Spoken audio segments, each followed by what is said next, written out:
पहलगाम मधून नागपूरचे रूपचंदानी कुटुंबीय सुरक्षित नागपुरात दाखल। जम्मू काश्मीरच्या पहलगाम मधून नागपूरचे रूपचंदानी कुटुंबीय सुरक्षित नागपुरात दाखल झालेत। सिमरन रूपचंदानी यांनी गोळीबाराचा आवाज ऐकताच घटनास्थळावरून उडी मारली होती।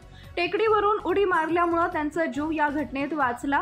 त्यांचे पती तिलक रूपचंदानी आणि मुलगा गर्व रूपचंदानी यांचा सुद्धा जीव या घटनेत वाचलाय। तिघेही रूपचंदानी कुटुंबातील सदस्य सुरक्षित नागपुरात दाखल झालेत। वो देखने के लायक नहीं था और कोई देख भी नहीं सकता था। वो जैसे हम सिचुएशन में आए, दौड़े गिर गिर के, सब लोग ऐसे ही थे। जो लोग मिल रहे थे बस आगे बढ़ते जाओ, रुकना नहीं है, रुकना नहीं है। रुकोगे तो आप बच नहीं पाओगे। मैं इतना ही कहना चाहती हूँ। पैर फिसल गया आपका ऊपर से? हाँ। अभी आपकी तबीयत कैसी है? नहीं, अभी तबीयत बहुत खराब है मेरी। एक्चुअल में हम कैसे वहाँ पर जैसे मिनी स्विट्जरलैंड बोलते हैं बायसन वैली को, वहाँ पे घोड़े से ऊपर पहुंचे थे और घोड़े से ऊपर पहुंचे, एंजॉय किए, फोटो खींचे। हमारे सामने काफी यानी वो मंजर आज भी मेरे को याद है कि लोग काफी यानी एंजॉय कर रहे थे। पब्लिक थी, बच्चे थे, लेडीज थे, और ऐसा एहसास नहीं होता कि 5 मिनट के बाद ये सब यानी इतना माहौल बदल जाएगा। और मेरी लक थी कि हम एंजॉय करके एग्जिट गेट जो है 15 फीट चौड़ा है, ग्रीन गेट था, और लगभग 60-70 फीट लंबा है, और उसके आगे जाने के बाद सिर्फ 4 फीट का दरवाजा हो जाता है बाहर निकलने के लिए जंगल की तरफ। तो लकी हमारी ये थी कि हम 4 फीट के दरवाजा एग्जिट गेट पे ही खड़े थे, और पीछे से फायरिंग की आवाज हुई अंदर वहां पे गार्डन में, और पूरी पब्लिक वो गैलरी में घुसी, और जो पीछे मैंने देखा तो पूरी पब्लिक से भर गया था, और पब्लिक एक दूसरे को कुचलते हुए आ रही थी, धक्का देते हुए आ रही थी। तो मैंने मिसेस को दलदल की तरफ कूदाया, फिर मेरे बेटे ने भी पीछे कूदा, और तब तक पब्लिक पूरी दरवाजे तक आ गई थी, और पब्लिक एक दूसरे को धक्के दे रही थी, और फायरिंग की आवाज आई, और लोग बहुत चिल्ला रहे थे, जैसे चिल्ला रहे थे, चित्कार रहे थे। तो हमारी हिम्मत नहीं, फिर हम जंगल की तरफ कूदे, और जंगल की तरफ कूदने से इनका पैर वहीं पे मुड़ गया पूरा, और फिर इनको वैसे ही उसी हालत में हम कंडीशन में मैं और मेरे बेटे ने पकड़ के, और इन्होंने खुद की हिम्मत पे, खुद भी काफी जगहों पे हिम्मत दिखाए, 3 से 4 बार ये पहाड़ पे गिरे हैं, और हमने 7 से 8 किलोमीटर जंगल के रास्ते से नीचे उतरे हम। तिलक जी, कितनी गोलियों की आवाज आप लोगों ने सुनी होगी? एग्जैक्ट वो टाइम क्या हुआ था? और टाइमिंग मेरे को इस समय ध्यान नहीं है, लेकिन मैं परफेक्ट बता सकता हूँ क्योंकि मेरे मोबाइल में फोटो है। हम 5 मिनट पहले हमने फोटो और वीडियो निकाले थे, विदिन 5 मिनट का फर्क, और कम से कम मेरे हिसाब से 100 राउंड के आसपास तो फायरिंग हुई होगी, क्योंकि फायरिंग काफी ज्यादा हो रही थी। कितने लोग थे? आप नजर नहीं, जहाँ से गोलियों की आवाज मैंने आपको दिख रहा एक्चुअल में ऐसा है कि वो 15 बाय 60-70 फीट की रास्ता है, उसके बाद ऐसे बंद होकर सिर्फ 4 फीट का दरवाजा निकलता है। मैं दरवाजे के उस तरफ था, हमने एक बार मैंने पीछे पलट के देखा, सिर्फ एक बार, तो पूरी जो गैलरी थी वो पब्लिक से भर चुकी थी, हर कोई निकलना चाहता था, लेकिन निकलने की जगह नहीं थी, और उसके पीछे यानी टेररिस्ट थे, तो मैंने किसी को देख नहीं पाया, और हमारे को एक ही बार देखा, उसके बाद मैंने फिर पीछे देखने की हिम्मत भी नहीं हुई। अब सिर्फ जंगल की तरफ भागे कि जो लोगों का चिल्लाना था, जैसे किसी बकरा कैसे बकरे को काटता है, कोई कैसा वैसे चिल्लाते, तो वैसे टाइप के लोग चिल्ला रहे थे, और पीछे गोलियां कंटिन्यू चल रही थी। एक ऑटोमेटिक हथियार होंगे क्योंकि कंटिन्यू गोलियां चल रही थी, और एक आदमी नहीं था, एक से ज्यादा था, बस इतना मेरे को मालूम है जिस हिसाब से गोलियां चल रही थी। उस समय वहाँ कितने लोग मौजूद होंगे? आप गेट के पास से, लेकिन पीछे की जो पूरी वैली है, कितने लोग? एक्चुअल में जब मैं गार्डन में था, मैं गार्डन में था, वहाँ पे मेरे हिसाब से कम 400-500 की तो पब्लिक होनी चाहिए अंदर गार्डन के अंदर उस समय, अंदाजा, मैंने गिना नहीं, लेकिन परफेक्ट नहीं, लेकिन अंदाजा 400-500 लोग उस समय गार्डन में थे।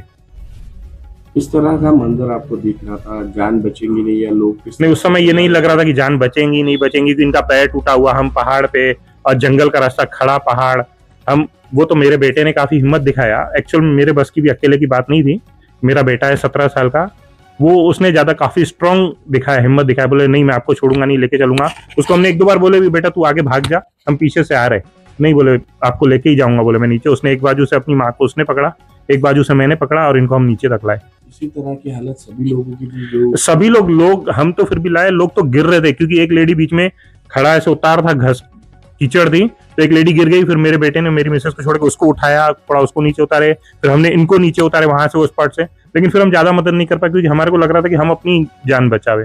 लोग गिरते जा रहे थे वहां से, पहाड़ से गिरते गिरते आ रहे थे। कई बार कई लोग गिरे वहां, कई लेडीज गिरी, कई जेंट्स गिरे वहां पे पहाड़ से, नदी में गिरा कोई। तिलक जी, जो पूरी वैली है, जिस जगह आप थे, वहाँ सैन्य, भारतीय सेना की या कश्मीर पुलिस की कुछ उपस्थिति नहीं, जहाँ पे हम जो मिनी स्विट्जरलैंड बोलते हैं, वहां पे मेरे को कोई सिक्योरिटी ऊपर में नहीं दिखाई दी, नीचे थी, जो पहाड़ के नीचे था वहां पे था, ऊपर में कुछ नहीं था। क्यों था ऐसा?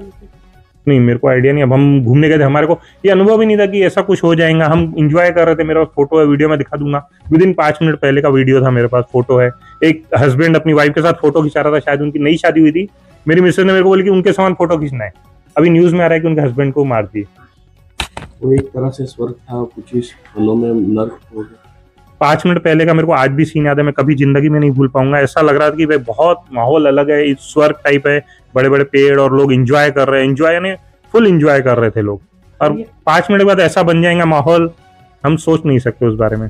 हरियाणा के वो नेवी ऑफिसर जिनकी अभी शादी आप लोगों ने देखा था उन्हें उस जगह एक्चुअल में मैंने अभी उसके बाद मैं वहां से रात को 1 बजे पहुंचा हूँ, तो मैंने अभी तक टीवी भी नहीं देखा हूँ। अभी आपसे बात कर रहा हूँ, टीवी तक नहीं देखा हूँ। और हमारी वहाँ पे मोबाइल भी यहाँ के सिम काम नहीं कर रहे थे, तो हमने कुछ नहीं देखे। लेकिन वहाँ पे एक हस्बैंड वाइफ थे, केड़ा हुआ हस्बैंड वाइफ वही थे, जहाँ तक नई नई शादी हुई थी, बहुत अच्छे से फोटो खिंचा रहे थे। उनको देख के हमने उनसे बात नहीं की, लेकिन मेरी मिसेज ने बोले मेरे को ऐसे फोटो खिंचाना है, तो मैंने इनको बोला क्या भी फोटो खींचेंगे। लेकिन फिर हमने भी वो फोटो खींचे, लेकिन जस्ट फिर नीचे आए तो मालूम पड़ा कि भैया वो थोड़ा आगे हॉस्पिटल में, फिर बाद में मालूम पड़ा कि उनके हस्बैंड को गोली मार दी। किस तरह से यहाँ पहुंचे, क्या मदद मिली?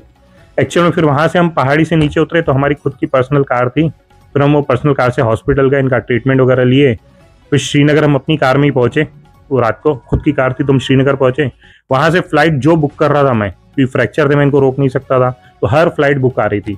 तो मैंने विक्की भैया को फ़ोन किया, विक्की कुकरेजा जी है, उनको फ़ोन किया। हमला देखो भाई, मेरे को कोई ये नहीं है, मेरे को किसी भी तरह से फ्लाइट की टिकट दिलाओ, मतलब चार्जेस भी मैं भरने को रेडी हूँ, जो होंगे कुछ होगा।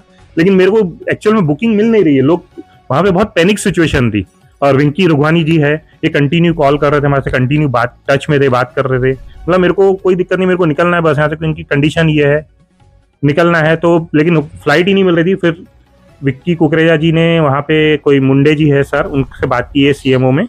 फिर उन्होंने हमारे को, मुंडे जी ने काफ़ी सपोर्ट किए मेरे को, कंटिन्यू वो एयरपोर्ट जाने तक के मुंडे जी मेरे से कंटिन्यू टच में थे।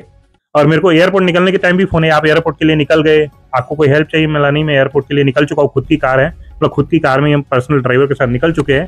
फिर मैं एयरपोर्ट में श्रीनगर से बैठा, मुंबई तक के मेरे को मुख्यमंत्री जी है, उनकी तरफ से मेरे को फ्लाइट की टिकट मुख्यमंत्री जी की तरफ से ही मिली थी मुंबई तक। मुंबई फिर मैं लैंड हुआ, फिर मुंबई से फिर मैं नागपुर खुद ही आ गया।